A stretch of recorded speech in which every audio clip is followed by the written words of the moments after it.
AR-15. Let's start from the beginning.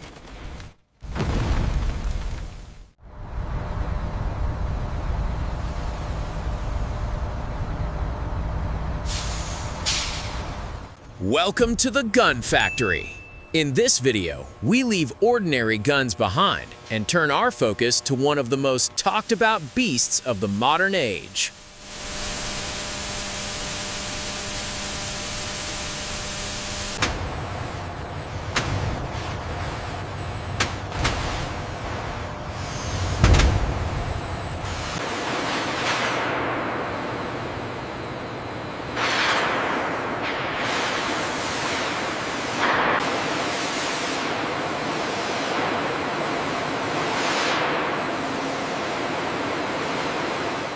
AR-15. Just hearing the name is enough to spark debate. But today, we're not here to argue. We're going straight to where this beast was born, the factory. Because what makes the AR-15 so famous is not popularity alone. What truly sets it apart is that it is a modular system. It didn't emerge from a single solid body. It was born from the logic of combining standardized parts. Today, I'm taking you on a quiet, yet highly disciplined journey inside the factory where this gun takes shape. As always, sit back and settle in, because in this documentary, you won't just see a gun, you'll see how modern manufacturing thinking comes to life.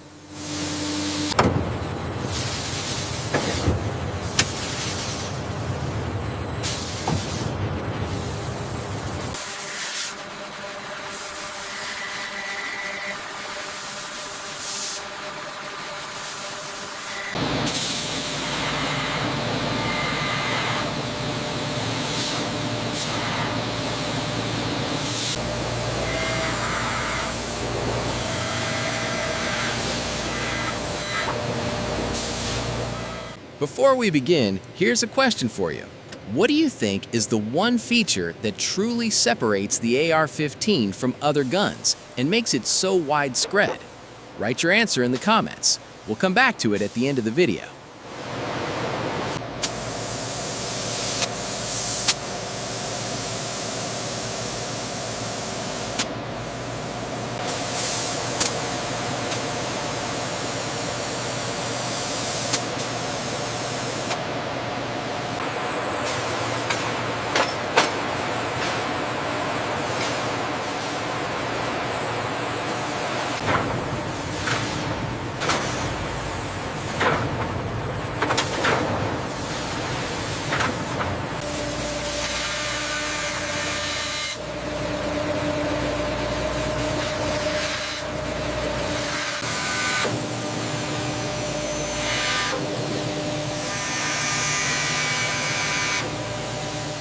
The story of the AR-15 doesn't begin like the legends of famous guns. It's more a story of an idea, a way of thinking. On one side, the tradition of the classic gun. On the other, the language of industry and engineering, standards, interchangeability, mass production, adaptability. The AR-15 platform grows as a child of this second world. Rather than a gun with a single, fixed identity, it behaves like a system, one that multiplies piece by piece. And that's why, over time, it becomes more than a model. It becomes an ecosystem.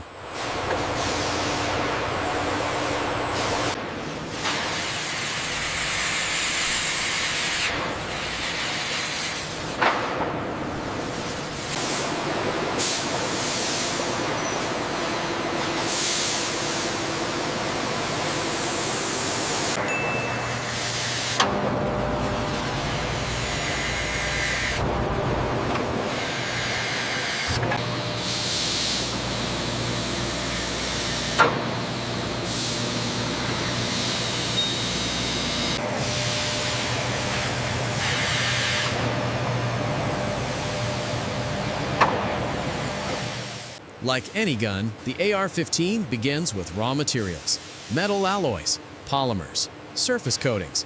At this stage, there is no gun yet, only industrial materials waiting to be shaped. Production starts with digital planning.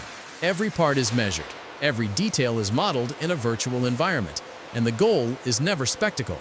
The goal is simple: to produce the same part with the same tolerances again and again, because the backbone of the AR-15 is repeatability.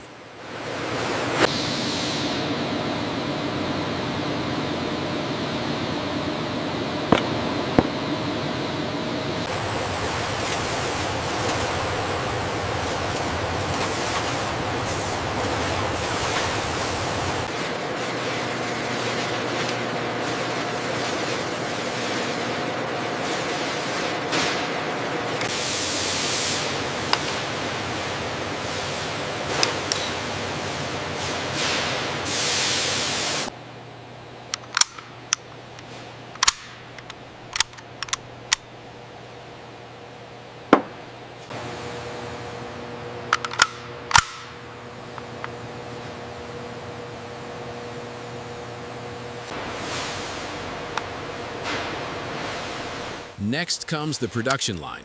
Metal components are machined using modern equipment. Critical surfaces are inspected with precision. Each part emerges not as a display of craftsmanship, but as a requirement of the standard. What makes an AR-15 a beast is not extraordinary handwork, it's the industrial discipline that preserves the same feel and the same harmony every time. Then come the surface treatments. From the outside, this stage may look cosmetic, but the purpose isn't aesthetics. It's about durability, corrosion resistance, long service life, and consistency in the field. In other words, this is not about how it looks, but how it behaves.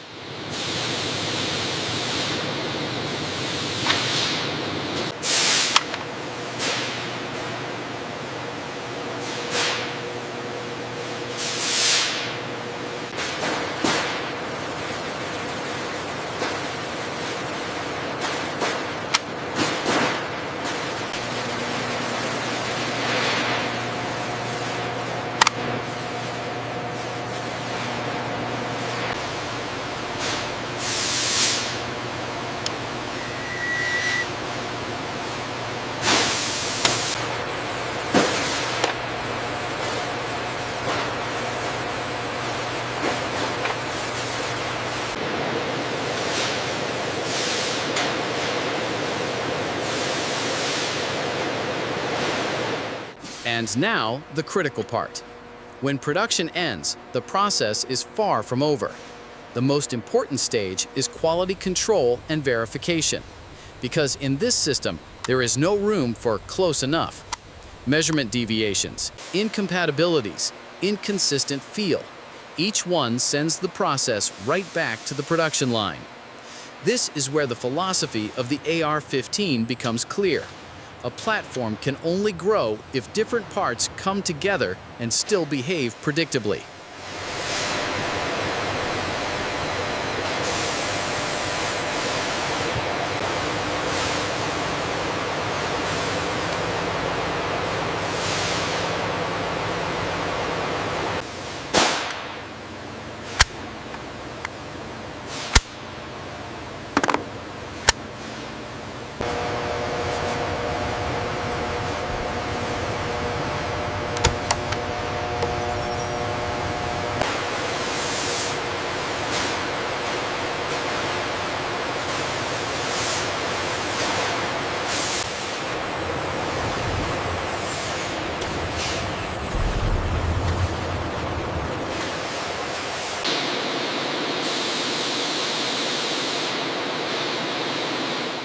Now, let's return to the opening question.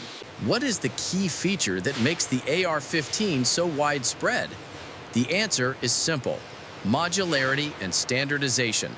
It's not just a single model, it's a platform, a system that adapts to different needs without losing its identity. That's why the AR-15 is more than just a gun. It lives by the logic of modern manufacturing, growing piece by piece. And in the end, one thing becomes clear. The AR-15 is not merely a design achievement, it is a system decision. Not a pile of metal, but a sentence written in the language of the industrial age.